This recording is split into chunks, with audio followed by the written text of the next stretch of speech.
Hello everyone, welcome back to my channel. I'm Bill. We're in the Call of Cthulhu Keepers book today for this video. This video is the continuation of the chapter on chase rules. We're in part 3, movement. So this one's going to be, compared to the two previous chase videos, this one will be a little bit longer because there's more to read. So without further ado, let's dive in and let's learn about the movement part of the chase. Moving from one location to the next. If an area is free of hazards, such as empty corridor or a stretch of clear straight road, the cost of moving from one location to the next is one movement action. Here's the example they give. Returning to Harvey being pursued down the track by an angry farmer. Following speed rolls, Harvey's move is now 5. The farmer's move is 6. So Harvey's dex is 55 and the farmer's dex is 50. So Harvey goes first based on the dex. Harvey has one movement action and moves forward one location. That's the end of Harvey's turn. The farmer's turn, he has 2 movement because his move was 6. So the being movement 5 means that your 5 compared to the 6 means that everyone starts at 5. So you subtract 5 from it, or you subtract 4 from everybody's movement, and that's how many movement points you get for a turn. The farmer has 2 movement actions and advances 2 locations. This is the end of the farmer's turn. So on the little dot display they got, the farmer starts at the far end. Harvey's moved 2 away from the farmer. He started 2 away from the farmer and moved 1 dot. The farmer now moved 2, so he's 1 dot away from Harvey. Hazards. A chase that takes place on even, clear ground will soon be resolved if the pursuer is faster than the character he or she is chasing, or if both are of the same move speed. The chase might never end, with one character staying just out of range of the other. Either way, this leads to a bland chase scene based purely upon numbers. Hazards add spice to the chase scene. Hairpin bends, slippery steps, thorny bushes, thick mud, and so on. Hazards typically slow characters and vehicles down, and if badly handled, can cause harm. The keeper should present the hazard and allow each character to decide how they will deal with it. Skill is always a factor, and sometimes taking a cautious approach, slowing down in order to make a more considerable attempt, can help. Other times, a reckless approach might be taken to use brute force and speed, such as when breaking down a locked door or taking corners at speed. If a character elects to take a cautious approach, movement actions may be spent to gain bonus dice on the skill roll to negotiate a hazard.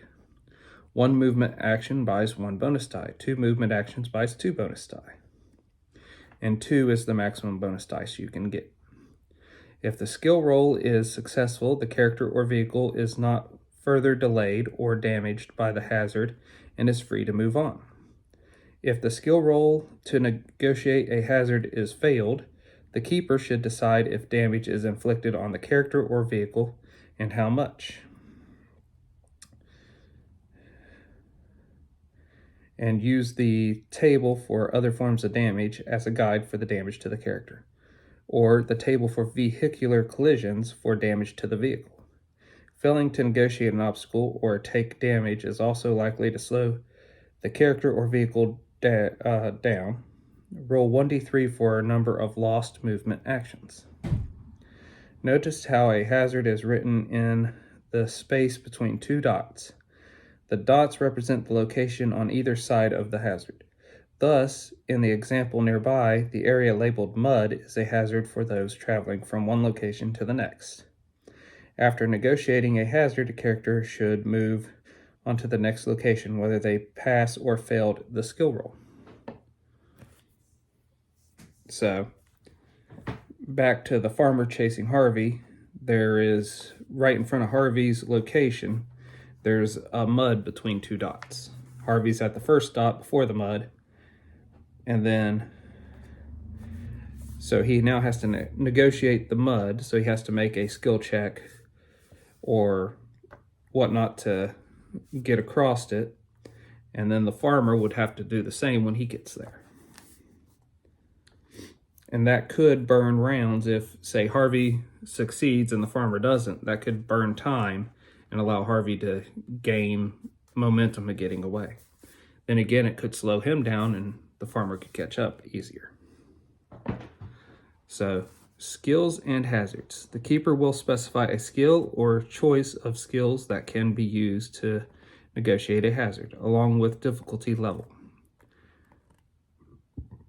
The keeper should welcome suggestions from players for alternative ways in which their investigators might negotiate obstacles. And as always, the keeper is the final arbiter of what skill is acceptable. Some examples of appropriate skills are a climb skill to get over a fence and wall, or to climb down from a high window. Swim skill to cross a river or lake. Dodge skill to weave through a crowd or avoid falling over trash cans in a narrow alley. Strength to wade through thick mud. Dex to run along the top of a wall without falling off. Drive auto is the appropriate skill for a car chase. This is not a full list. Other skills may be used if the judge approves. Sample hazards for car chases. Traffic jam with room to weave between vehicles, performing a U-turn or bootlegger reverse, road work that causes an obstruction, road traffic accident, pedestrian crossing, busy junction, cyclist on the road, sharp bends or potholes, animals, deer, goat, sheep on the road, other vehicles pulling out or stopping suddenly, fallen rocks and debris on the road, narrow road between a cliff and a drop, slow-moving delivery vehicles, and refuse collection truck, pedestrianized area, two men carrying a large sheet of glass across the street or mirror, a marketplace or building site, a large stack of cardboard boxes, overtaking a vehicle on a narrow road or in the face of oncoming traffic, heading off-road or through a field, an oncoming vehicle, and that's a hazard that can move. Sample hazards or for foot chases, a low fence or wall, a latched window, a river, a lake or muddy swamp, a crowded street, a narrow alley, a rooftop, a hole in a wall, a crawl space, junk-filled attic or cellar, a spiral staircase, between the stacks of a library or museum,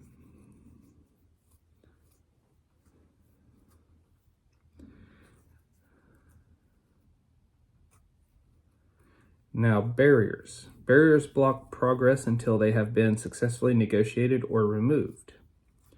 A barrier might be locked door, a tall fence, an abyss, etc. The distinction between a hazard and a barrier may sometimes be unclear. Climbing over a 4-foot fence may be hazardous, but would not stop a determined person, whereas climbing over a 7-foot wall may well present a barrier. Climbing up to a second-floor window would present a barrier. If one fails to climb, the window is out of reach. Whereas climbing down is a hazard, one can always simply fall. The keeper must decide when a hazard constitutes a barrier. If it is a barrier, it prevents further movement until the skill roll is passed or the barrier is broken through. Failing a skill roll to pass a barrier may cause damage and delay as a hazard does, but the usual consequence is simply the delay and inconvenience of not moving to the next location. Skills and barriers. Jump skill to leap across a chasm or jump from one roof to another. Strength to force open a door. Locksmith skill to open a locked door or window. There can be more than one way to get past some barriers.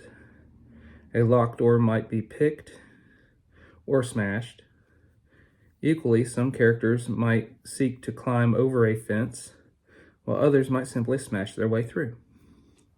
Sample barrier for car chases. Traffic jam with no room to weave between vehicles. Police roadblock. A fallen tree. A rock slide. Sample barriers for foot chases. A high fence or wall. A chasm. A locked door.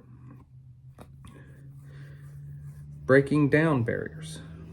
Whether it be kicking down a locked door or ramming through a police roadblock, sometimes brute force is the best solution. No attack roll is required. For each point of their build, vehicles inflict 1d10 points of damage to a barrier.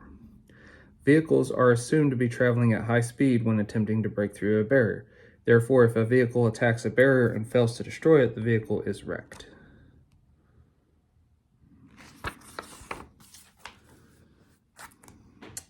If the barrier is destroyed, the vehicle suffers an amount of damage equal to half the barrier's hit points prior to impact.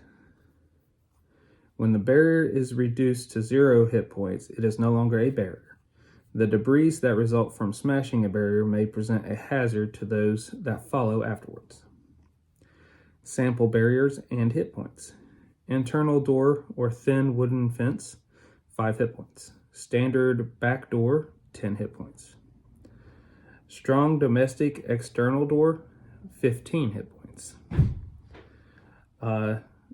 9-inch brick wall, 25 hit points. Mature tree, 50 hit points. Concrete bridge support, 100 hit points. And that ends that part of the chase. The next video is the conflict. And then after that, we'll have the optional rolls. So you have 2 more videos for the chase series coming in the future. Until we all game again, guys.